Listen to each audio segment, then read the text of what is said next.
I recently talked about quitting, and a huge part of that quitting energy was so that I could lay some more things to rest and have the space to be with and potentially integrate some lessons that I've gotten over the last 8 years. It's a lot of integration work. And while some of it, of course, has been done over time, there are other puzzle pieces that I'm noticing and that are calling for my attention. So I'm even integrating that into how I play with content production and content sharing. So join me as I just move through my morning. A little later in the video, we'll go eye to eye. I'll talk directly to you. And I'm doing that right now too, but also allowing for a type of intimacy, the type that I love to see when I watch folks move through aspects of their lives and are gracious in sharing it with us. It also feels connected to a sort of non-performative way of showing up in these spaces. So as I work at being more consistent, I'm also learning how to be more myself so that consistency is easier on my schedule, on my capacity, on my introvertedness, and on my calling, which oftentimes conflicts with my introvertedness.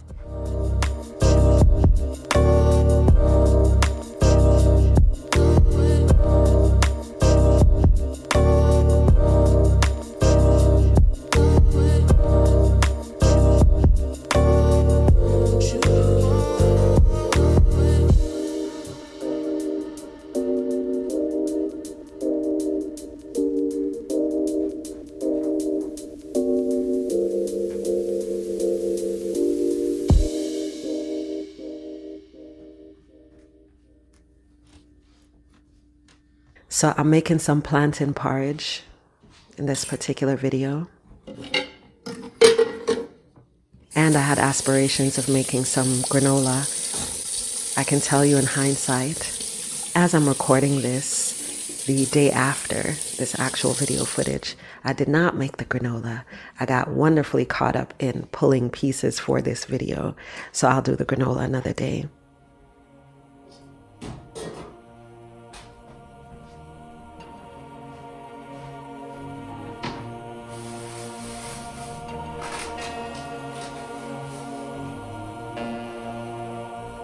So when I talked about quitting, after just feeling that out for so many months before publishing that video, I talked about and will continue to talk about the importance of integration work as I am understanding it and understanding my role in supporting it. Very interesting stuff. So the whole purpose here is to live and embody, and in some cases be an example of what it means to honor the fact that particular life experiences bring you wisdom, and that you could miss that wisdom if you do not make the space to integrate, right? I want what I learned over the years to be put to good use in my life and in my circles. It's not just for me, it's for the people I impact, the people that impact me, right? That reciprocity. So I wanted that wisdom to be put to good use, not stacked away, integrated. That is one of the things that I call liberation work. The freedom, meaning the mental space and the lifestyle design that is built into it. The space for me to be slower, more deliberate, less reactive, more easeful about my life. It feels like more of us are talking about this ease and joy as interwoven, not sought out or chased or mythologized, right? We want it to be a normal part of our everyday experience. I cannot begin to use words to express, which is why I'm doing all these different videos and creative ways of bringing it out, including words, but not only words, to express the level of connection to divinity as I understand it, and spiritual ease as I understand it, and how that came from my willingness to slow down.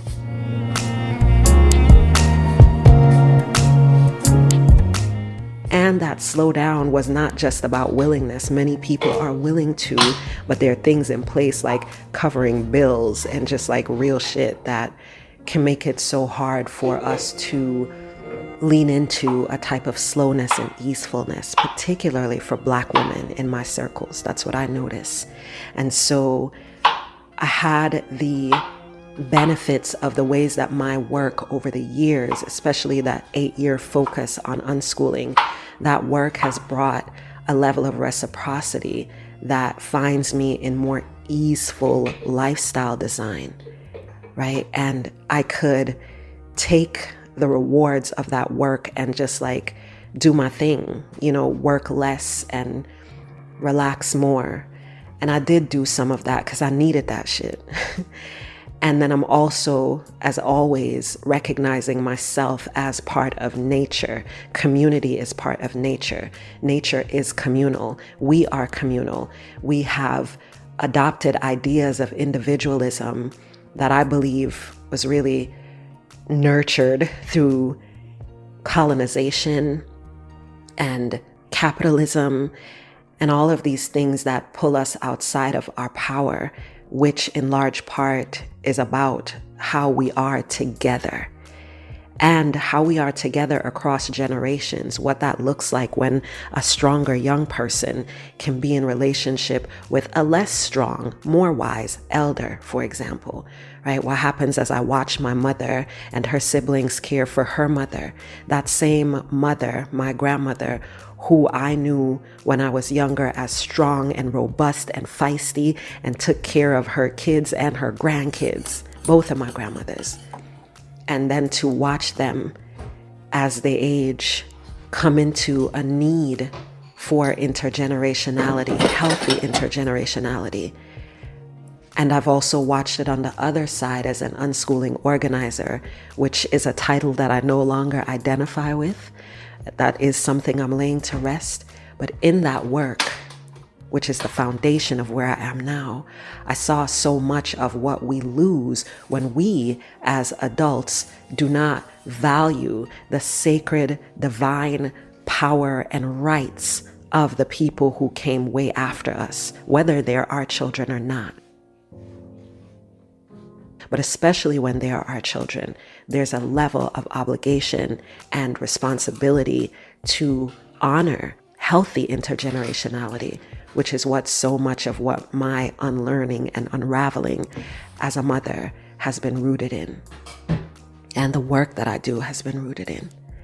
And so I really want you to see my work and my ways not so much as what unschooling is, but what it can allow for and the type of liberation that can be normalized and how liberation work and these models for doing something different than what we grow up knowing, where these models exist in people who have integrated it and how we can learn from them as we also develop something completely emergent and new in certain ways. As a contribution to that energy, I wanted to share this list of people who speak liberation language to me.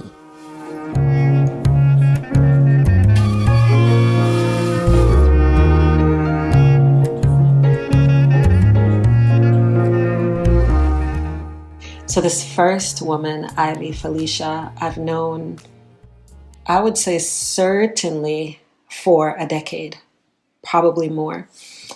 Ivy was a makeup artist when we first met, and then I found out that she held these, I think they were women's circles, supporting circles around like just taking care of yourself, self-care before it became associated with buying things. So Ivy was part of a circle. She gathered that type of circle, and we met in that way.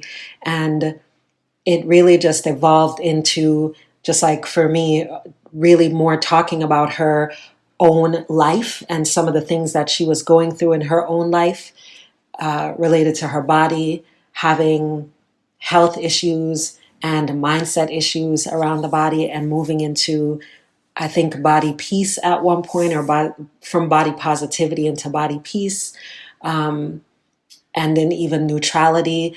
And Ivy's work has taught me so much over the years about the types of biases that are inherent in so many of us, myself included, and how our relationships with each other can help us to get education about those biases, like not only in books, but from relationships with people we love, and how we can allow ourselves to evolve, or conversely, what it's going to cause us to just stick with whatever we thought we knew. So if you look at Ivy's work now with Fat Women of Color, for example, you'll just see a lot of the ways that she's pushing back against this notion of what it means to show up in a particular body, what it means to think about your body differently than you've been told or taught, in ways that just humble, educate, inspire, change me. So that's the first liberationist. Through Ivy, several years ago, I connected with, and maybe it was just online at first, the Nat Bishop, Trisha Hersey, before she was known as the Nat Bishop. So Ivy and Trisha were friends, and that's how I just started seeing her online and followed, because I thought she was just funny and direct, and that's a combination I really love. And then now, as someone who is doing this powerful work around rest, and I feel like that message is one that more and more of us are starting to take on as part of our own liberation work, to understand what it means for us specifically, to take it off of some top shelf of something you only get to do on a vacation or on a retreat, just to really integrate rest into our lives. And so that is certainly liberation work for me.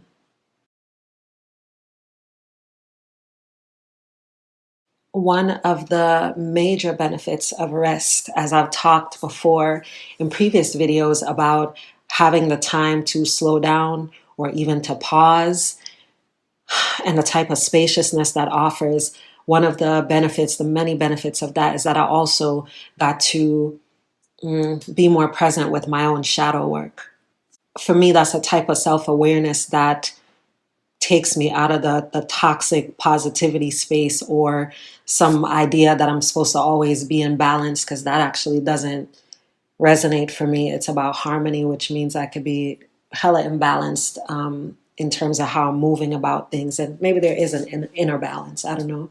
But so much of shadow work is important for me, because as I'm learning and exploring and expanding and just like, deepening my knowledge of self and connection to self as source and beyond, there are so many ways that the things that feel negative or bad, or the shit I keep wanting to change and feel like I can't change, my stuck points, those things are also teachers. Those things are also guidance. So Genesis is one divine being who, I don't even know how long we've known each other, whose work really amplifies that. And I love that Genesis is now showing up in so many more spaces. You'll be able to connect with their work online and also in gatherings if you're a part of the different circles that they're in. So I encourage you to check out the work of Genesis, because you might be able to notice the type of liberation that comes with the embodiment of all of self, including the shadows. And there are layers and textures and all the things when it comes to shadow work. And I cannot help but think about Shivani beyond David's when I think about textures and layers and shadows. Shivani's work with the Reimagined Learning Center in South Africa has been just soul stirring for my family in the times we've been able to be there and connect and be on that land. So much respect and love and appreciation for the ways that Shivani continues to just evolve the thing in terms of the conversations that he is part of when we think about our connection to nature and about decolonizing learning and childhood. And I think Shivani's work is one of the spaces where you can get that simply and consistently.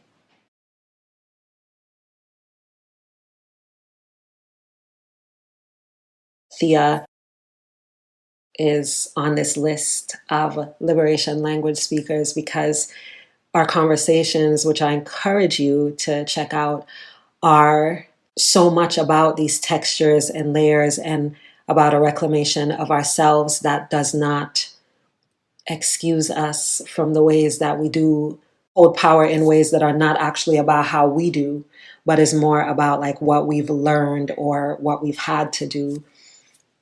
And just if you rock with that sort of thing, you can understand how difficult it can be to evolve your thinking in one way, but then still feel stuck in other ways that the people you're closest to call you out on like only they can do.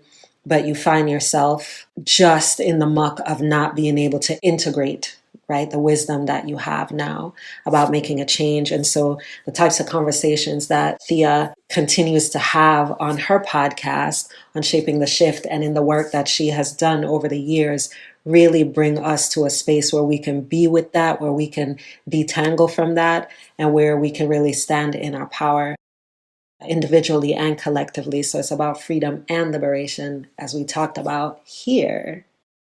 So yeah, be sure to check out Thea Mounier.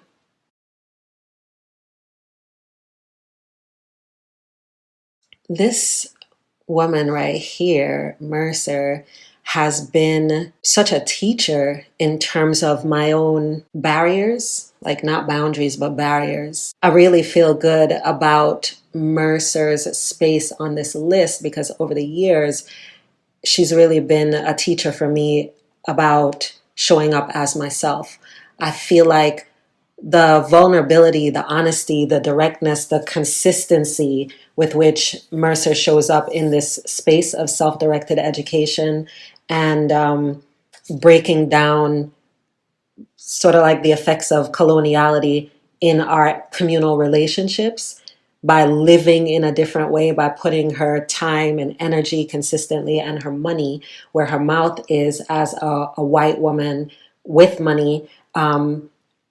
Those are things that I just did not have direct experience with at a certain level. Of course, I'll be like, yes, you're supposed to. If you're a human and you understand what's going on and you live in the US and blah, blah, blah, then of course you should be contributing. You don't get like extra brownie points. I still feel that way.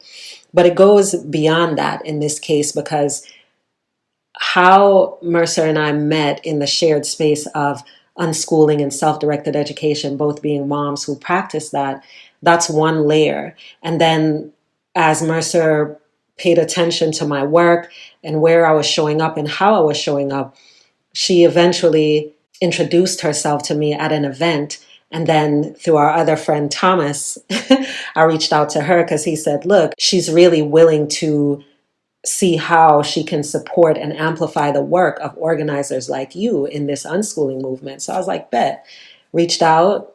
And it's interesting to be able to say that I have been surprised. I have been expanded. That level of commitment to liberation work in your relationships with the people around you day to day, to just be able to listen to see like what I needed, how she might be able to help with the people that she knows, the spaces that she's part of, and not having that be something that felt transactional because of how slowly and how over years we communicated.